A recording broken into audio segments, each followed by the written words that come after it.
Agora o Flamengo está bem, né? Até semana passada não estava bem, né? Estava vencendo, jogando mal, né? Eu acho que é mais um capítulo daquela velha história do time que, entre aspas, escolhe jogos. O pessoal entende às vezes mal, né? Escolher jogos não significa escolher o jogo que vai vencer. Ninguém tem esse poder, mas se motiva, se mobiliza mais para jogos grandes, né? E foi o caso, né? Um jogo que foi tratado como prioridade pelos dois times, toda a imprensa também tratando como o jogo mais importante da semana. É muito clara a mudança de comportamento do time, né? E diante do Palmeiras, que foi absolutamente covarde, né? O Palmeiras chutou nenhuma bola no gol. Duas finalizações, uma nas nuvens e outra bloqueada pela defesa do Flamengo. Não criou uma jogada.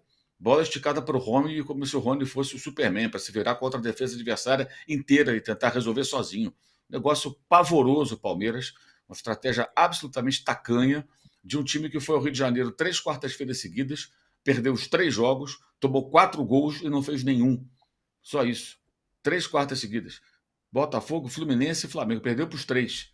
Perdeu para quem está na ponta da tabela, para quem está na parte de baixo da tabela. Enfim, e o Flamengo poderia ter vencido demais, deveria ter vencido demais. Perdeu algumas chances claras, mas foi amplamente superior. Acho que a grande questão do Flamengo, que para mim continua gerando discussão, é a prioridade absoluta dada a esse jogo, em detrimento da partida de amanhã, que eu considero a mais importante da semana, que é contra o São Paulo, porque vai ser uma defesa da liderança do campeonato, sem o Luiz Araújo suspenso, absurdamente suspenso, que tomou um cartão sem merecer no jogo passado, fez nada, o cara deu o cartão, depois colocou na súmula algo que é meio contraditório, sem o Pedro, né? E sem jogadores que o Tite certamente vai revezar para ter novamente o time que ele considera talvez o principal nesse momento, na quarta-feira contra o Palmeiras. Muito bem, tá aí. Palavras iniciais do Mauro César Pereira. Agora, palavras iniciais do José Trajano. Bom dia, boa tarde, boa noite, José Trajano. Bom dia, boa tarde, Barão. Vocês repararam o cabelinho do âncora hoje caído assim Tá na bom, testa? Tá Tá legal? bonitão. Tá legal. Não cai na pressão, não, Tirone. Tá ótimo. Não, eu tô querendo provocar, mas ele não vem, sabe como é que é? Igual aquela luta de boxe que você te chama para dar um, o outro não vem. Olha, o Mauro disse tudo em relação a esse jogo, um jogo que a gente aguardava com tanto interesse, né? As duas melhores equipes do Brasil, as que estão sempre disputando o título, do lado do Tite, do outro lado do Abel, não sei o quê, os elencos, as contratações do Palmeiras. Gente, foi um fiasco, covardia total, e cria uma expectativa maior para esse jogo de volta. Quem poderia imaginar, senhor Danilo, que de repente um grupo de torcedores, gente da Mancha Verde, fosse lá tomar satisfações com Abel e com jogadores? Isso acontecia em tudo quanto é clube do Brasil, menos no Palmeiras, nesses últimos anos. Agora o Palmeiras entrou também, né, no hall, né, desses torcedores. Cara, eu não sei o que esses torcedores fazem da vida, trabalham em quê, qual a ocupação deles no dia a dia, porque estão sempre disponíveis para esperar a delegação que chega no aeroporto, para ir na sede do clube, no CT de treinamento. É um negócio de louco, né? Eles estão sempre atrás da árvore, esperando um poste, esperando um momento para xingar, para sei lá o que e tal. Mas o jogo de maior interesse, que a gente, eu acho que deveria falar um pouco, reúne times que estão... Porque o Botafogo, a gente, de modo geral, até esquece. E o Botafogo está em primeiro lugar no Campeonato Brasileiro, coisa curiosa, apesar desse debate... Segundo agora. Né? Nós vamos falar do jogo do Fortaleza, tá? Contra o Cruzeiro, não é isso? Contra o Cruzeiro. Segunda-feira, fechou? Esse é jogo. Esse é o jogo que nessa rodada... Porque a Olimpíada está me deixando meio tonto. Nós temos que acordar às 3 da manhã. O Juca, então, nem dorme. Eu sei que o Juca bota um despertador às 3 da manhã e vai. E eu também. Eu fico assim enlouquecido.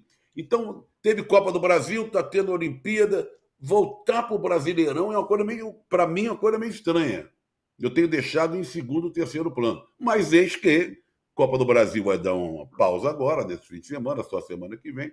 E nós temos essa rodada no fim de semana. Então, eu gostaria de ouvir dos nossos companheiros um pouco sobre Fortaleza e Cruzeiro, porque esses times, já que o Palmeiras, não sei se o Palmeiras no Brasileirão também vai naufragar, eles estão chegando. O Botafogo também caiu, Palmeiras não sei o quê. Sabe, já imaginou um campeonato? Eu sei que falta muita água para correr debaixo da ponte. Mas já imaginou se Fortaleza e Cruzeiro ficarem entre os 4? Hein? Seria um feito inédito na história do Brasileirão. E eu estou aguardando que isso aconteça e poderá vir a acontecer.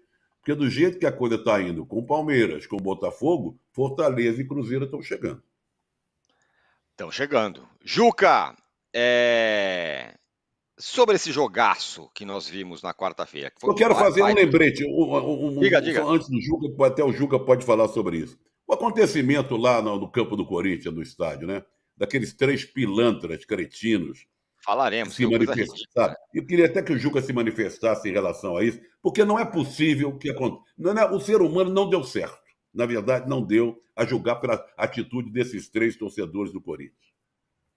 Pois é, você toma o meu ratão de bronze logo na abertura, aí fica desagradável. Né? Coisa horrorosa. Mas, enfim, olha aqui.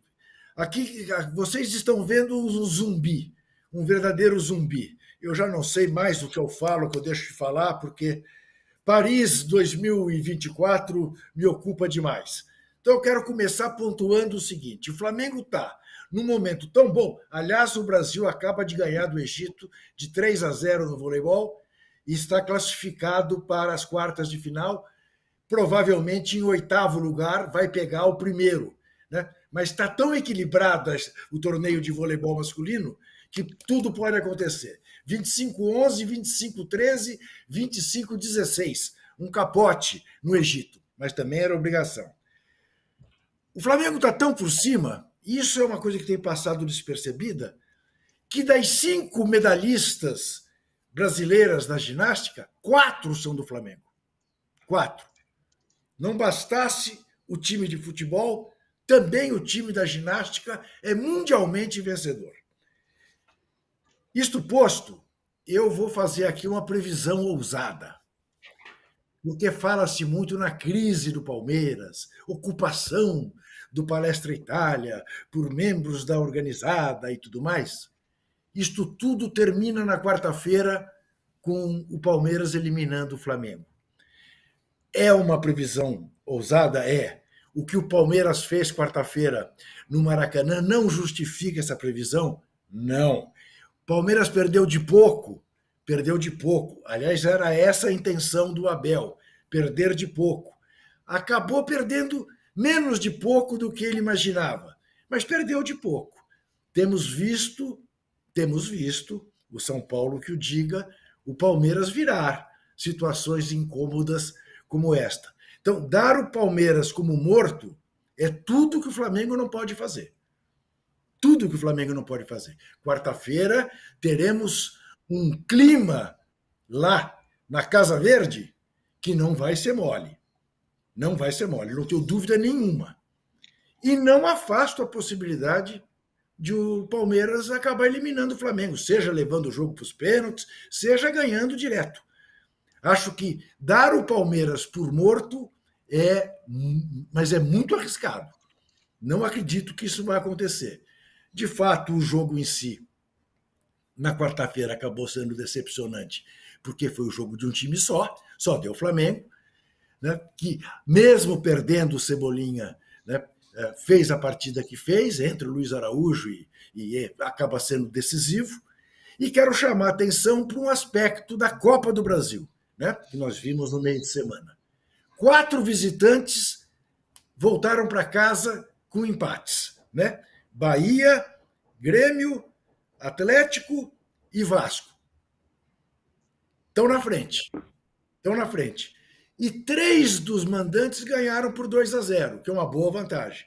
São Paulo do Goiás, o Flamengo do Palmeiras e o Atlético Paranaense do Bragantino. Só o Juventude ganhou mais apertado do Fluminense, tomou um gol no fim, o 3-2, periclita a sua vaga. Mas a Copa do Brasil está muito interessante também. E, de fato, o âncora tocou nisso no começo da sua apresentação. O Corinthians com 10 é melhor do que o Corinthians com 11. O Corinthians com 10 o Grêmio jogou mais do que quando estava 11 contra 11. E esse é um embate que está aberto, até porque o segundo jogo é no Couto Pereira, tá bom, vai ter mais gremista, mas não é a casa do Grêmio. Qual é a enquete mesmo, hein? Qual é a enquete? Eu não lembro mais. O Flamengo é o principal enquete... responsável pela crise do Palmeiras.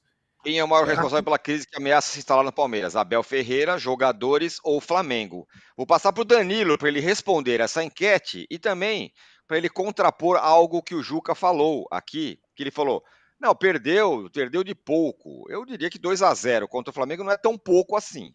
E mais do que isso, não é exatamente só o placar. É uma coisa meio moral, assim, porque o Palmeiras foi amassado pelo Flamengo. E aí eu acho que é mais do que o placar. Não resolveu o jogo por muito pouco, né? E aí eu queria saber de você, Danilo, sobre tudo isso que eu falei e mais. Essa invasão, ou sei lá o que os caras fizeram lá da Mancha Verde, isso eu não lembro de ter acontecido na era Abel.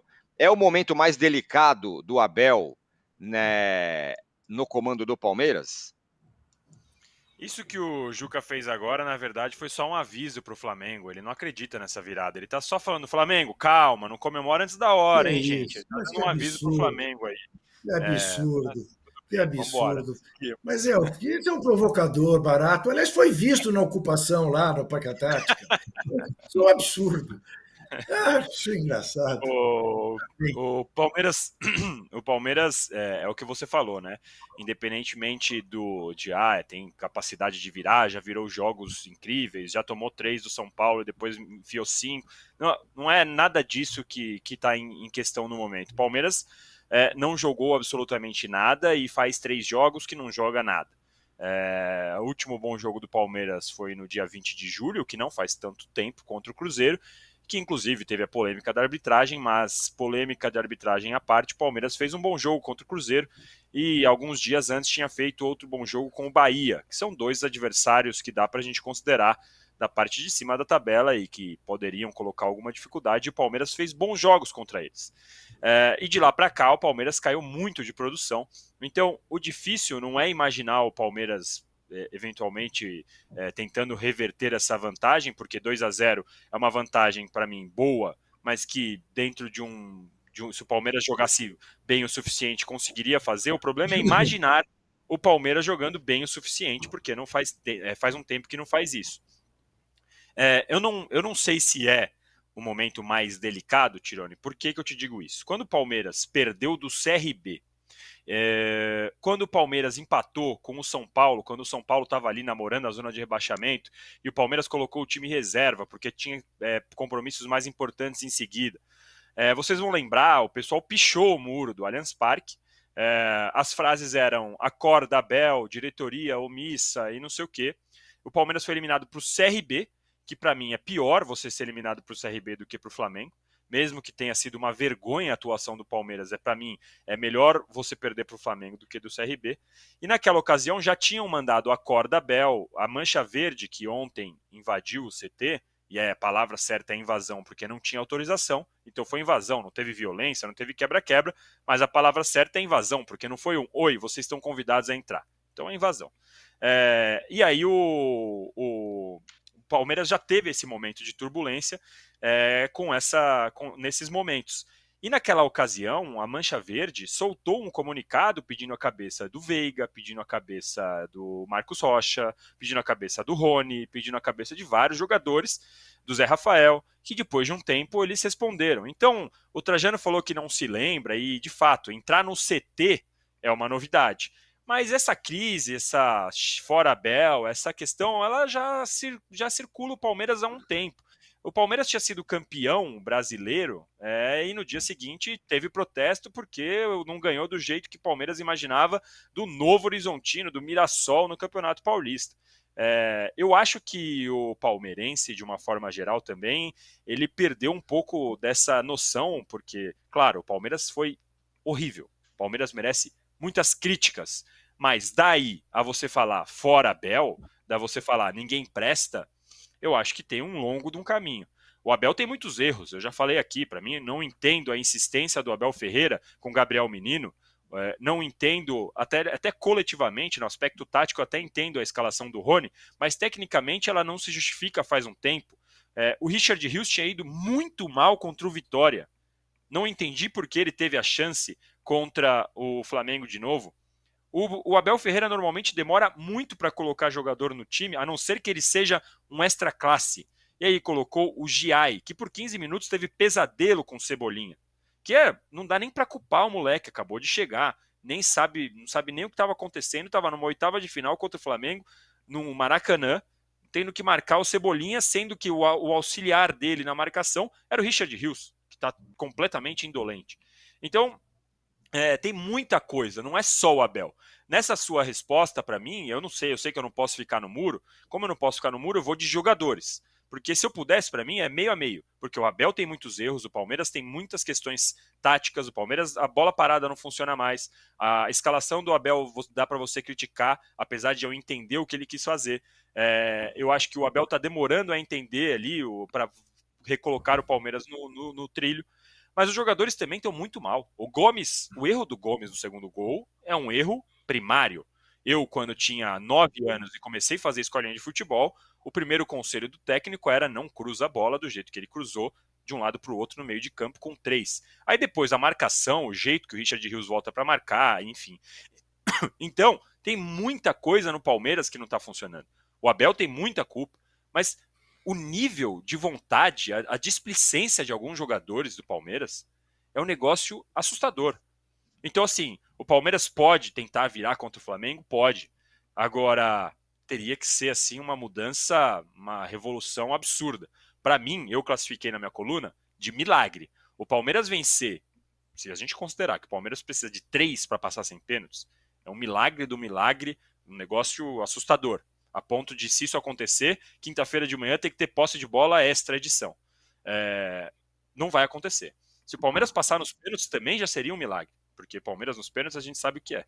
Enfim, o Palmeiras está muito mal.